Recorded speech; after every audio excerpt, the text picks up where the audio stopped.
Peruvian human rights organizations and legal experts denounced the latest move proposed by Dina Boluarte's government to toughen sentences against protesters. Finland announced another defense support package for Ukraine that includes Leopard 2 battle tanks.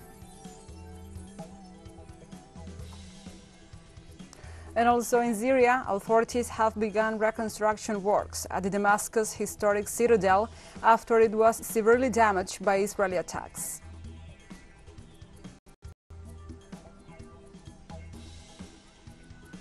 From the headquarters of TeleSUR English in Havana, Cuba, this is From the South.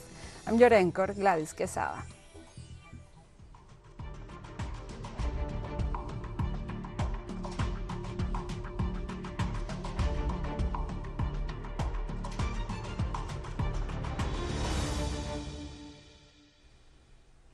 And now we begin with the news. Peruvian human rights organizations and the legal experts denounced the latest move proposed by Dina Boluarte's government to toughen sentences against the protesters. The executive presented a project to modify the penal code, which proposes increasing sentences for crimes committed during the state of emergency and the social unrest. For example, it plans to extend sentences for minor injuries from 8 to 14 years, while they currently range from 2 to 5 years. This and other adjustments have been qualified by civilian organizations as an overstep, as well as being another form of repression. However, Peruvian citizens ratified they will remain on the streets until Dina Boluarte leaves the office.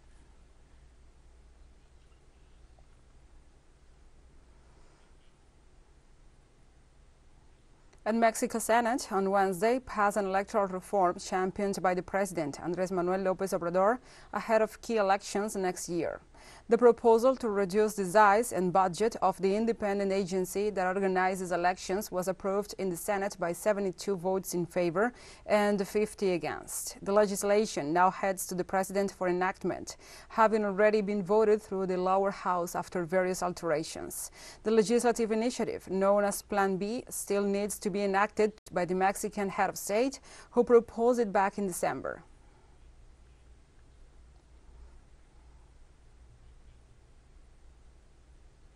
Brazilian President Luiz Inácio Lula da Silva calls for global regulation of internet platforms and an end to the hate campaigns.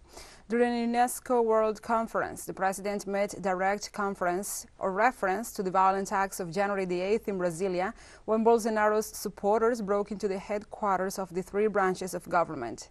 The head of state emphasized that such acts were the culmination of a campaign started before, where they used lies and disinformation as ammunition against democracy and the credibility of Brazilian institutions. Da Silva detailed that the conference is the beginning of a broad dialogue for the regulation and construction of a fair and balanced digital environment.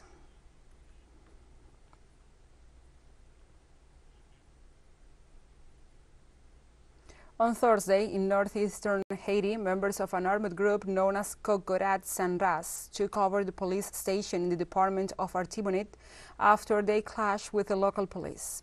The gang opened fire on the substation, forcing officers to leave the site and waiting for backups that never arrived. The station is currently controlled by the gang, while the population is asking for help on social networks for the security forces to return to the area. Artibonite, the northwest of the capital, has suffered from a deteriorating security climate as gangs move in and expand into its territory. Prior to this event, the United Nations High Commissioner for Human Rights, Volker Turk, said he was alarmed by the reiterated violence acts in Haiti, called for international aid to stop the violence in the Caribbean country.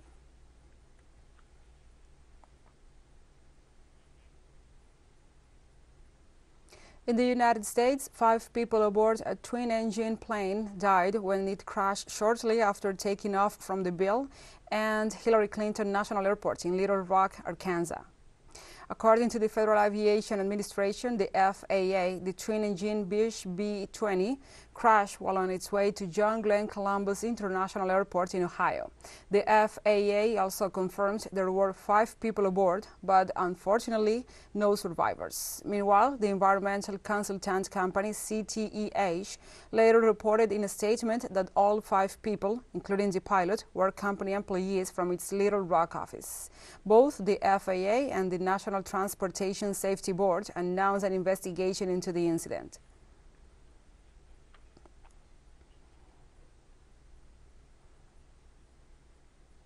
And in Cuba, for 120 years, the United States has illegally maintained a naval base in the province of Guantanamo in the Bay. The enclave was a result of the signing of a bilateral lease treaty on February 23, 1903. The ambitious agreement took into account the strategic and geopolitical position of the Guantanamo Bay, with the consequent dominance of the maritime traffic in the southern Caribbean. For its implementation, Washington used Article 7 of the Platt Amendment, an appendix included in the 1901 Cuba's Magna Carta that allowed the lease of naval bases and coal bunkers. In the first half of the 20th century, the territory allowed the training and preparation of the U.S. fleet against several countries in the region. In 2002, President George W. Bush opened a prison there, which also became a torture center. Nowadays, more than 150 U.S. organizations are calling for facilities to be shut down after widespread evidence of the multiple and terrible abuses against prisoners committed there. A recent editorial in the Washington Post called it a national shame.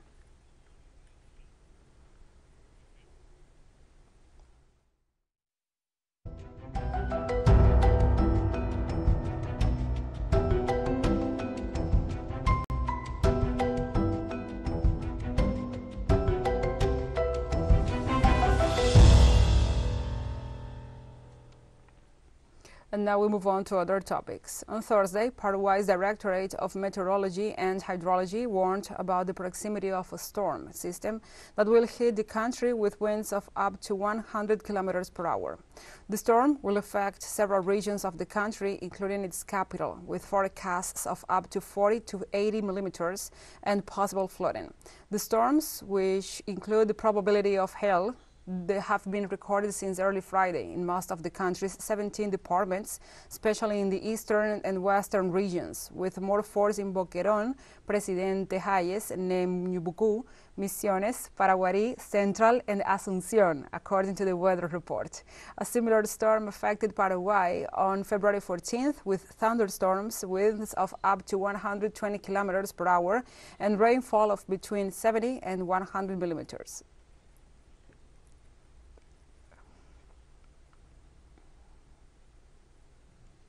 And the U.S. Geological Survey confirmed that a magnitude 6.8 earthquake struck on Thursday morning in eastern Tajikistan, 67 kilometers west of Murghab, and with a depth of 20.5 kilometers. So far, no casualties were immediately reported. According to the agency, several aftershocks followed the initial quake of magnitude 5.0, 4.6, 4.9, and 4.8 respectively, adding that the epicenter appeared to be located in Upper Badakhshan, a province bordering Afghanistan and China. Witnesses said the quake was perceptible in Kazakhstan, some 657 kilometers northeast of the epicenter, and that the shaking lasted at least 10 seconds.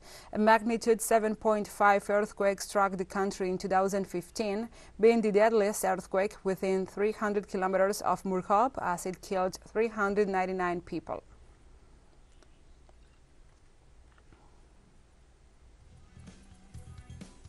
Let's take a short break, but first, remember you can follow us on our TikTok account at TeleSUR English, in which you will be able to see news in different formats, news updates, and more.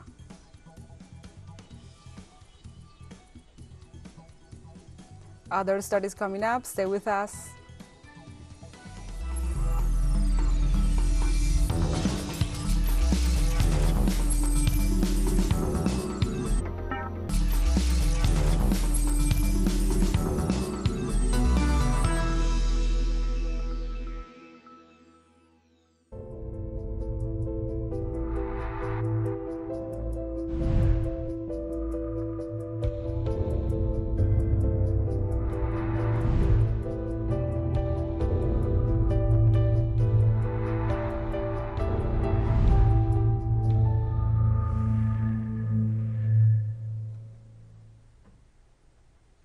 Welcome back to From the South.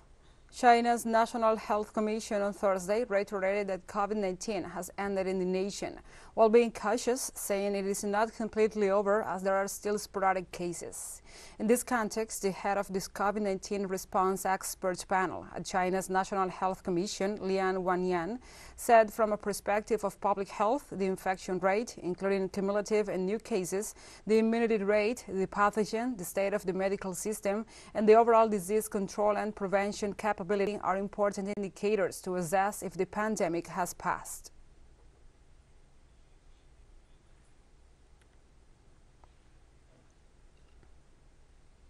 And authorities in China reported on Thursday that the death toll increased to 5 people after a coal mine crash, while 48 more people remain missing.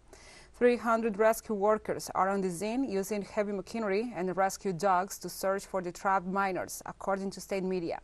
Coal is one of the main sources of energy in China and a vulnerable labor activity prone to accidents. This is why the Chinese government has established strict control standards to ensure the safety of the human capital and technological resources. President Xi Jinping on Wednesday ordered search and rescue efforts to aid the victims and treat the injured.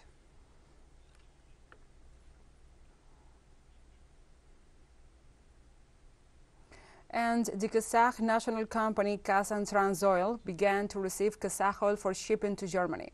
In this sense, the press service of the pipeline operator said that according to the oil supply plan approved by the Ministry of Energy, the company will send 20,000 oil tons from the Adamowa-Sazdana oil distribution point for further delivery to Germany via the Druzhba oil pipeline. It is expected that Kazakhstan could ship up to 300,000 tons of crude oil through its route in the first quarter of 2023, out of the 1.2 million tons per year agreed between Kazantransoil and Transneft.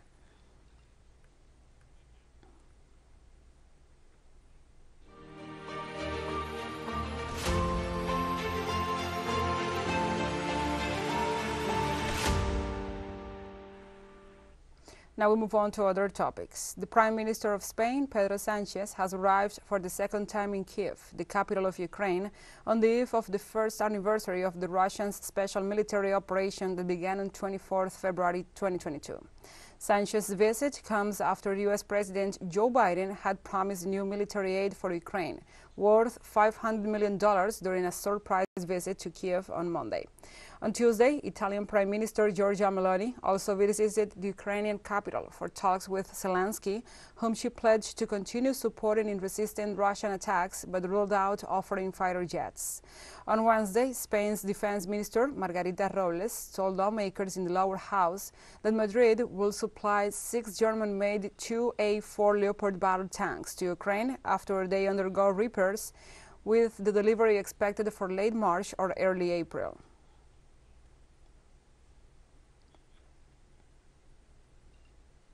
And the government of Finland on Thursday announced another defense support package for Ukraine that includes Leopard 2 battle tanks. The Finnish Ministry of Defense, Mikko Savola, reported in a statement that the 13th package of defense material to Kiev is worth $169.5 million. Savola stated that Finland will send more defense aid and will participate in Leopard cooperation together with its Western partners, sending 3 Leopard 2 main battle tanks to Ukraine, including training related to their use and maintenance. Last month, Germany decided to supply Leopard battle tanks to Ukrainian President Volodymyr Zelensky, who has also claimed fighter jets from the West.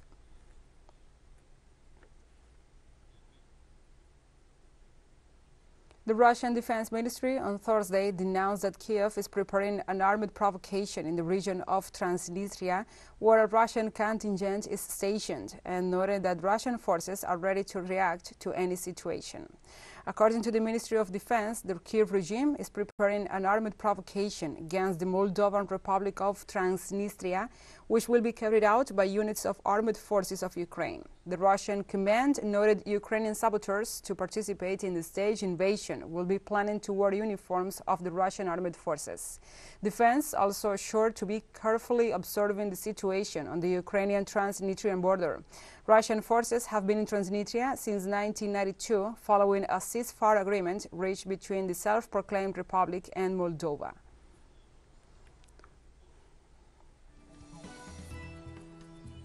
And we have more news coming up after a final short break, so stay with us.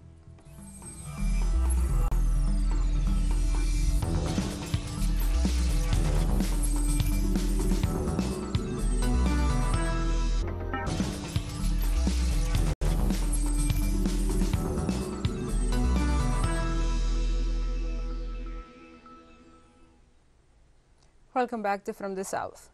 In Syria, authorities have begun reconstruction works at the Damascus historic citadel, declared a UNESCO World Heritage Site, which has been severely damaged by Israeli attacks. Last February 19th, Israel perpetrated a new attack against the Syrian territory. And in addition to killing and wounding several people, archaeological sites and educational institutions were also targeted. One such site was a building dating back to the early 13th century BC in Damascus History Citadel, a building of incalculable value. Without wasting any time, expert engineers and technicians with the country's Directorate of Antiquities and Museums have begun work to remove debris and to recover the pieces.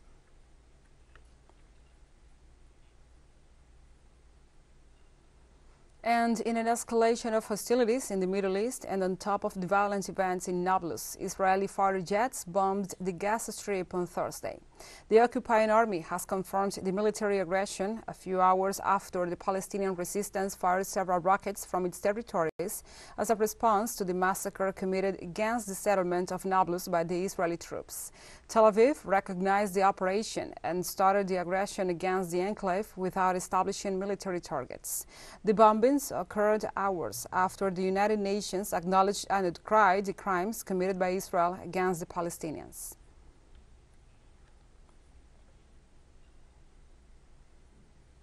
The United Nations has been categorically in a statement in which it describes all Israeli settlements in the Palestinian territories as illegal.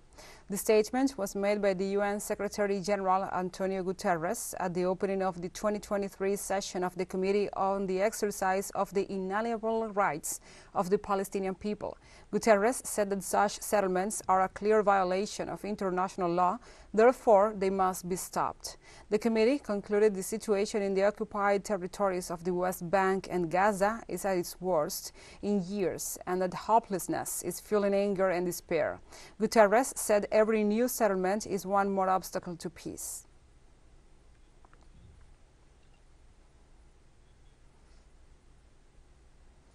Palestinian President Mahmoud Abbas confirmed on Thursday that former Prime Minister Ahmed Qureshi, one of the architects of the Oslo Accords, has died at the age of 85.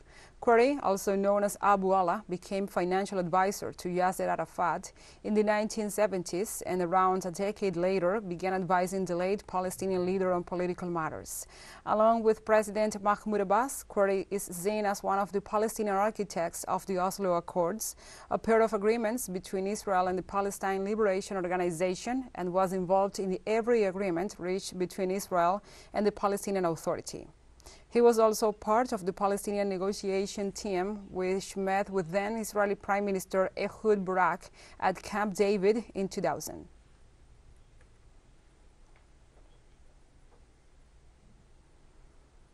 In Nigeria, a senatorial candidate from the country's opposition Labour Party was killed late on Wednesday by a unknown gunman in southeastern Enugu state, days before the presidential elections to be held on Saturday.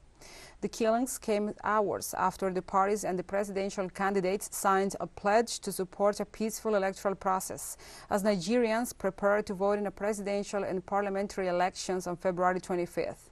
Chinwuba Ngubu, the Labour Party chairman in the Enugu South local government area, said senatorial candidate Oyibo Chukwu had been ambushed and killed as he was traveling back from a campaign event.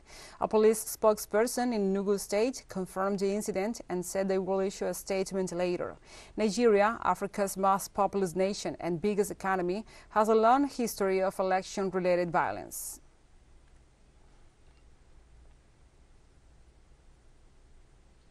The South African government has decided to step in and take charge of part of the debt of the public electricity company Eskom. The announcement was made by Finance Minister Enoch Godongwana. He said the government will use 13 billion euros to cover nearly two-thirds of the company's debt. The decision comes after the current energy crisis prompted the government to declare a state of disaster. The funds can only be used to settle debt and interest payments, and no new borrowing will be allowed until the end of the debt relief period, unless written permission is granted by the finance minister. Godongwana also said before Congress that the executive is developing a viable strategy to face the whole contingency and permanently resolve the situation.